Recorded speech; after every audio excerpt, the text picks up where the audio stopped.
Let's see const and final in actual code, not just theory.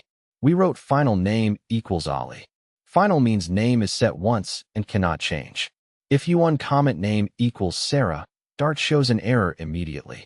We wrote const pi equals 3.14. Const values must be known at compile time. They never change, and Dart can optimize them. Here is something special in Flutter. Const app title equals text my app. We created a const widget. Flutter can reuse const widgets without rebuilding them. That makes your app faster. You will see const before widget constructors everywhere. Const text, const icon, const sized box. Use final for values you get at runtime, like data from an API or user input. Use const for values that never change, especially widgets that look the same every time.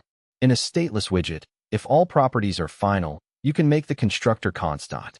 This is a Flutter best practice that improves performance. Open any Flutter project and add const before 3 widgets. Hot reload and notice no visual change, but your app is now more efficient under the hood.